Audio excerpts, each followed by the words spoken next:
Welcome to Joyful Channel. Motivational story. ஓடும் மனம் வெல்லும் கால். ஒரு மாவட்டத்தில் உள்ள சிறிய கிராமத்தில் வாழ்ந்தவன் அரவிந்த். எளிய குடும்பம். அப்பா விவசாயம் செய்பவர், அம்மா வீட்டு வேலை செய்பவர். ஆனால் அரவிந்தின் கண்களில் ஒளிந்திருந்தது ஓர் அசாதாரண கனவு. அவன் பள்ளி மைதானத்தில் ஓடினால் மற்ற மாணவர்கள் யாரும் அவனை பிடிக்க முடியாது. சிறுவயதிலிருந்தே அவனுக்குள் ஒரு அசாதாரண வேகம் அவனுள் இருந்தது. ஆனால் அதைவிட வலிமையானது அவனுடைய மனம். நான் ஒரு நாள் இந்தியாவுக்காக ஓடுவேன் என்று அரவிந்த் அடிக்கடி கூறுவான். கிராமத்து குழந்தைகள் சிரித்தனர். இவன் நாட்டுக்காக ஓடப் போகிறானாம் என்று கிண்டல் செய்தனர். ஆனால் அரவிந்த் ஒருபோதும் மனம் தளரவில்லை. பள்ளியில் ஓட்டப்பந்தய போட்டி நடந்தது. மாவட்ட அளவிலான தேர்வு. அரவிந்த் 10 மாணவர்களுடன் பங்கேற்றான். அனைவரும் ஜெர்சி அணிந்திருந்தார்கள், சரியான ஷூ அணிந்திருந்தார்கள். ஆனால் அரவிந்திடம் பழைய ரப்பர் பந்து மட்டுமே இருந்தது. ஆசிரியர் கவலைப்பட்டார். அரவிந்தா, இதுல ஓடிடுவியா என்று கேட்டார். அரவிந்த் புன்னகைத்தான். மாஸ்டர், கால் எதுல இருக்கின்றது முக்கியமில்லை, மனசு எங்கே ஓடுதுன்னுதான் முக்கியம். போட்டி தொடங்கியது. காற்று போல பாய்ந்தான் அரவிந்த். சில நொடிகளில் மற்றவர்களைத் தாண்டி முதல் இடத்தை பிடித்தான். அன்றைய நாள் அவனது கிராமமே அவனை ஒரு புதிய கோணத்தில் பார்த்தது. அரவிந்தின் திறமையை கவனித்தார் மாவட்ட விளையாட்டு பயிற்சியாளர் நந்தகுமார். அவர் அரவிந்தை தன்னுடைய அகாடமிக்குள் அழைத்தார். நீ சரியான பயிற்சி எடுத்தால் பெரிய வீரனாக முடியும் என்றார். ஆனால் அதற்கான செலவு அதிகம் ஆகும் என்றார் நந்தகுமார். அரவிந்த் விவசாய குடும்பத்தில் பிறந்தவன். அப்பாவோ ஒரு விவசாயி என்பதால் அவன் மனம் வருந்தினான். அவனது தந்தை மனம் உடைந்தார். அரவிந்த் கண்ணீருடன், அப்பா, நீங்க வயலில் உழைப்பதுதான் பெரிய போராட்டம். நான் மைதானத்தில் உழைப்பேன். நாம் இருவரும் சேர்ந்து வெல்லலாம் என்றான். காலையில் பள்ளி, பிற்பகல் வேலை, மாலையில் ஓட்டப்பயிற்சி என்று அரவிந்த் அந்த நேரத்தில் அவன் எத்தனை சிரமங்களை சந்தித்தான். அரவிந்த் காலில் அடிபட்ட காயங்கள், வயிற்றில் பட்ட பசி இருந்தாலும் எதுவும் அரவிந்தை நிறுத்தவில்லை.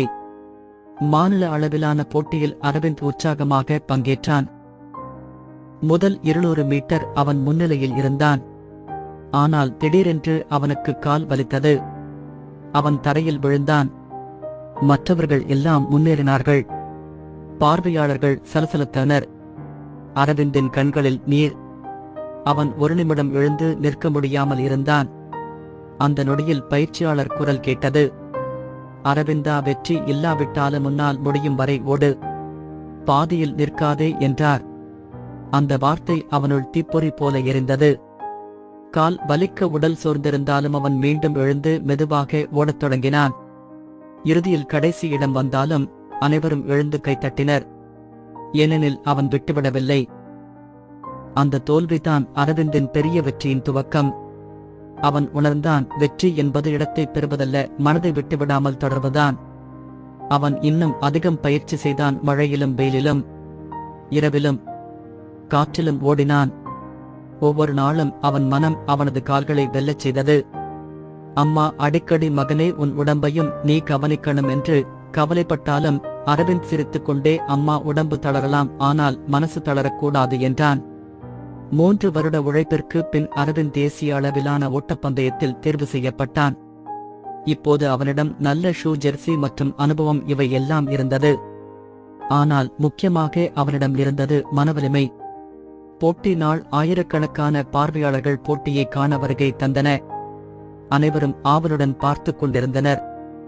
ரெடி, செட், கோ! குண்டு சத்தம் கேட்டவுடன் ஓட்ட வீரர்கள் பாய்ந்தனர். அரவிந்த் ஆரம்பத்தில் அமைதியாக இருந்தான். ஆனால் இறுதி 100 மீட்டரில் அவன் மனசு அவனை தூண்டியது. நீ வெல்ல வேண்டும். அவன் காற்றைத் தாண்டி பாய்ந்தான். இறுதியில் முதல் இடம் பிடித்தான். இந்திய கொடியை தூக்கி புன்னகையுடன் ஓடிய அந்த கணம் அரவிந்த் வாழ்க்கையின் திருப்புமுனையாக இருந்தது. அவன் போட்டியில் தங்கம் வென்றன் என்ற செய்தி கிராமத்துக்கு வந்தது. மக்கள் அனைவரும் கொண்டாடினர். அப்பா வயலில் கண்ணீர் வடித்தார். என் மகன் நம்ம கண்ணீர் வியர்வையோட பிறந்தவன், அவன் நாட்டுக்காக தங்கம் வென்றிருக்கான். அம்மா தெய்வத்திற்கு நைவேத்தியம் வைத்து பிரார்த்தித்தார். குழந்தைகள் அனைவரும் அரவிந்தை முன்மாதிரியாக கொண்டனர். அரவிந்த் வெற்றிக்குப் பின் உரையாற்றினார். நான் வென்றது என் கால்களால் அல்ல, என் மனத்தால். தடைகள் எல்லோருக்கும் வரும். ஆனால் மனம் ஓடிக்கொண்டே இருந்தால் கால் எப்போதும் வெற்றியை அடையும். ஓடும் மனம்தான் வெல்லும் கால். அந்தச் சொற்கள் ஆயிரக்கணக்கான இளைஞர்களின் இதயத்தில் தீப்பொறியை எரியச் செய்தது. அரவிந்தின் வாழ்க்கை சொல்லும் பாடம் எளிது. வெற்றிக்கான திறவுகோல் மனவலிமை. மனம் ஒடுங்காமல் ஓடினால் கால்கள் நிச்சயம் வெற்றி பெறும்.